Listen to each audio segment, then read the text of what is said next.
Muslims and health.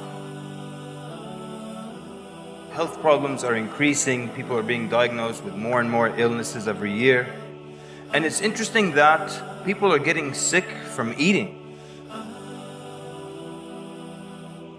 Allah subhanahu wa ta'ala created food so that we can get nutrients out of it, so it can improve our health, so it can give us energy.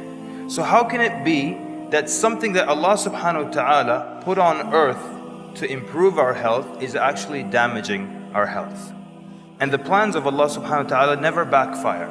So that means then that the problem must be from the way we're consuming food and the amounts of food that we're consuming. So what we're consuming and how much we're consuming. Eat, drink, and do not go in excess. Verily Allah does not love those who excess. Perhaps the first problem is how much we're eating. Allah subhanahu wa ta'ala did not design our bodies to consume all the kinds of food and the amounts of food that we're consuming right now. For example, biologically, you only need to eat meat once a week. But we eat meat every single day of the week, and sometimes more than once a day. And we're offended if there's no meat at the table. So what happens? We were not designed to consume so much meat. And the result of this overconsumption, we get all kinds of illnesses. Gout, for example.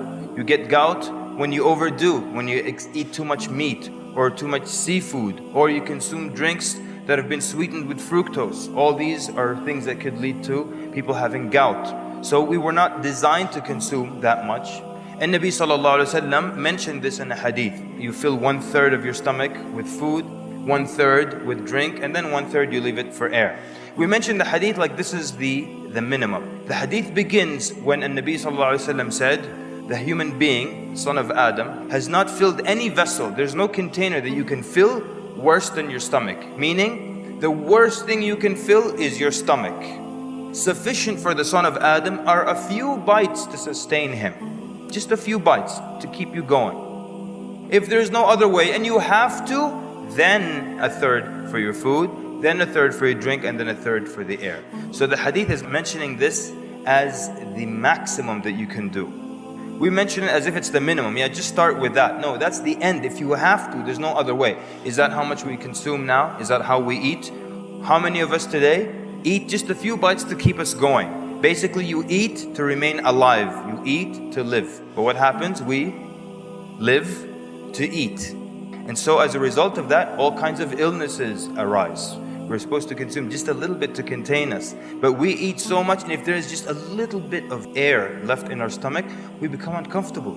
And we search everywhere for a grape, a banana, something to fill that little gap with. So we get ill because we overdo the amounts of food that we eat.